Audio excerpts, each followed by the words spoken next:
الحمد لله رب العالمين والصلاة والسلام على أشرف المرسلين نبينا محمد وعلى آله وأصحابه أجمعين. أما بعد, we'll continue our class and going over the book الأجوبة الوادعية على الأسئلة النسائية.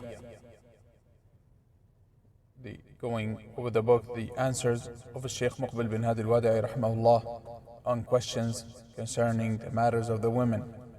We're still in the chapter titled as فتاوى تتعلق بالمرأة الحائض والحامل والنفساء, a chapter on verdicts connected to the matters of the women who are on their menses, pregnant, or bleeding after giving birth.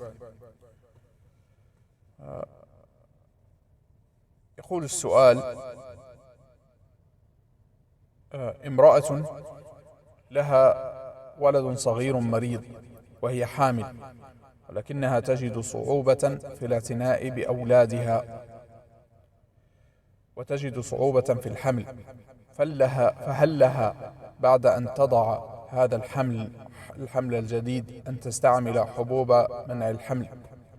So the question is, a woman, she has a young child who is sick, she's pregnant, she has difficulty taking care of her children, and also she has difficulty with pregnancy.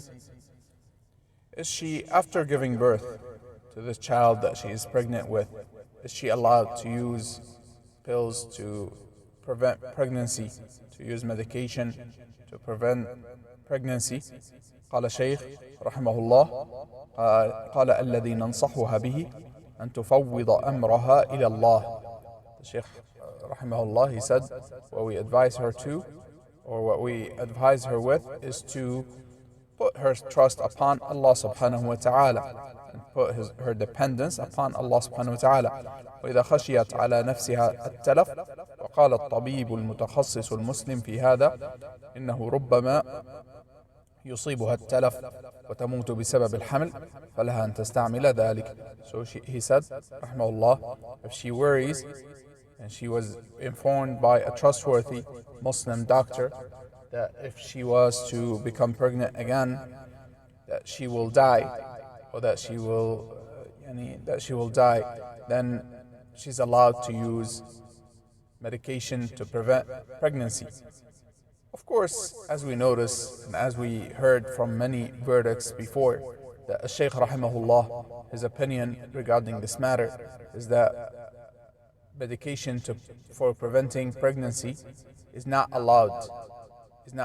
Except in extreme conditions where the woman is informed by trustworthy doctors that if she was to become pregnant again, or that if she was to give birth again, that it is very likely for her, because of an illness or whatever, that she will die.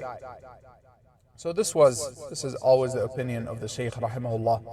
Whereas other people of knowledge, from the likes of the Permanent Committee, the likes of Sheikh bin Baz, Ibn al-Uthaymin, Sheikh Salih Fawzan, other than them, and they say that temporarily preventing pregnancy, such as if a woman has young children and she's trying to take care of them and giving birth to children one after another is a burden for her, then she's allowed to temporarily use medication to prevent pregnancy, or any of the means of preventing pregnancy. He says she is allowed to use them as long as the doctors, trustworthy doctors, tell her that they will have no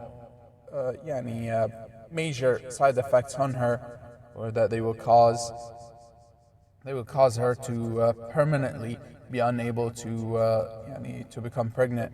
Then in that case it is not allowed. Allah al-Musta'an. After that, the next question, السؤال الذي بعده: كيف تصنع المستحاضة? What does a woman who is bleeding, who has bleeding from a vein other than her period blood or other than her menses, what does she do? قال الشيخ رحمه الله: حصلت الاستحاضة لبعض النساء في زمن النبي صلى الله عليه وسلم لحمنة بنت جحش في أخريات. He said this is something that happened to many of the women or some of the women at the time of the Messenger sallallahu alaihi wasallam, such as Hamna bin Jahsh and other than her. May Allah be pleased with all of them. وَكُنَّ يَسْأَلْنَا رَسُولَ اللَّهِ صلى الله عليه وسلم. They used to ask the Messenger sallallahu alaihi wasallam.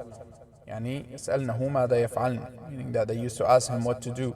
فَيَأْمُرُهُنَّ أَن يَتَوَضَّأْنَ لِكُلِّ صَلَاةٍ. He used to command them to perform wudu for every prayer.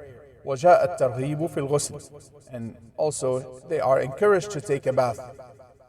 يعني في الغسل لكل صلاة, meaning to take a bath for every prayer. ولكن ليس على سبيل الإلزام. However, it is not something that was obligatory. فإن استطعنا أن يغتسلن أي لكل صلاة فذلك أفضل. So if they were able to take a bath for every prayer, that is better. ويجوز للمرأة أيضا أن تجمع. It is also permissible for the women in this case to combine the prayers. يعني لأنها قال أهل العلم لأن المستحاضة لأن الاستحاضة نوع من المرض. The people nowadays said that استحاضة, bleeding, يعني vaginal bleeding other than the menses, is a type of illness. فتأخذ شيئا من أحكام المريض ومن ذلكم جواز الجمع لها. So she takes some of the rulings of one who is ill, such as that she's allowed to combine the prayers. نعم. ونكتفي بهذا المقدار، وصلى الله وسلم وبارك على نبينا محمد وعلى آله وأصحابه أجمعين.